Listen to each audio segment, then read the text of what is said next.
quick video just to show you this new XT Chinese made split gearbox.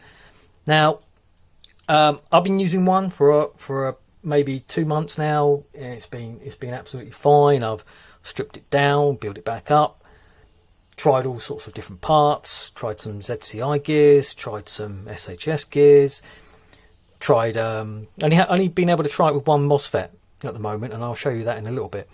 But it's been working really well for me.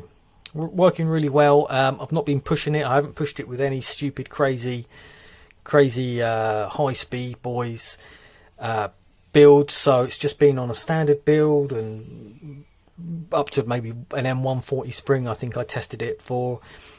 Super strong. I mean, it's really super strong. I mean, I've had this in a vise and I've been doing all sorts, and there's not even a mark. Even the anodizing was really strong. I was quite surprised. I thought when I was going to stick this in a vise and maybe do a little bit of work on it, I wasn't getting it. I thought I'm going to scratch it up, but no, not at all. It's really quite strong. It's made from 7075 T6 aluminium block. I mean, if that means anything to you guys, then great. But from what all I know is it's just a higher, stronger grade of aluminium. Right, so let's have a quick look inside. It's got the one little difference that you might sort of notice straight off the bat. You just got 3 screws here, 1, 2, 3, and the lower. So whereas remember, you know, in a standard gearbox, you'd have one there, one there, one there, one there, and one there.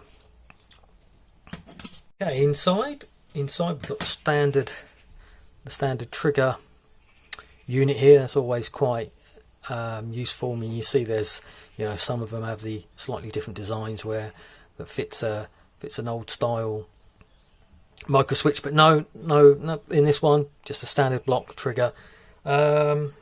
What else to say? Some nice features really that you don't get in some of the other gearbox shells. You get the cutaway here for the wires, so that when you're running on, let's put the pinion in, you're not chewing up the wires. Got a little bit. Maybe they could have made that. It's quite long. Maybe made it a little bit bigger. That might have been a little bit of a help. But you've got 8mm bushings here. These are the low profile, so they fit really low down. And they're pressed in. They're not going anywhere. They're really strong. Yeah. So okay, that's the lower part. Again, the upper part here. You can probably, not much to say about it. It's got the cutaway. I think the next version that they're bringing out doesn't have this cutaway here. I think just to make things sort of flow a little bit easier. Yeah, that's another little difference. They will do all sorts of.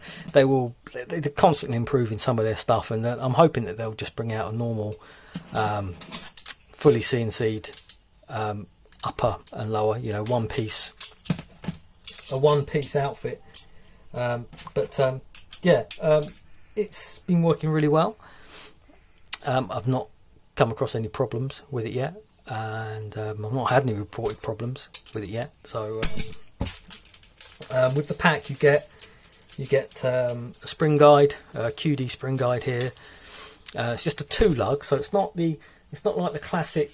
Where is it? Hang on.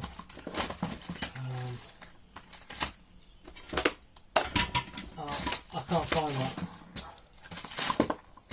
can't find one. I was going to show you the E and C one, which is a 4-lug, and then that just means that when you're doing some testing, you don't have to piss around with putting in the end screw in. It'll keep the spring guide nice and level on its own. It's quite handy.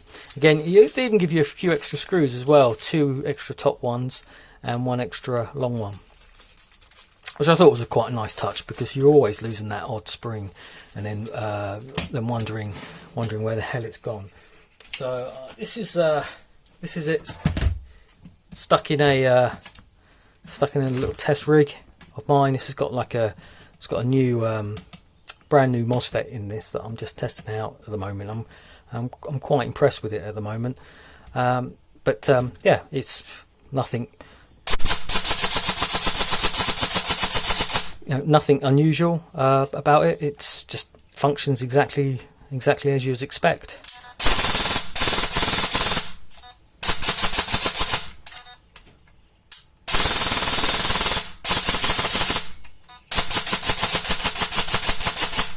Yeah, that's it.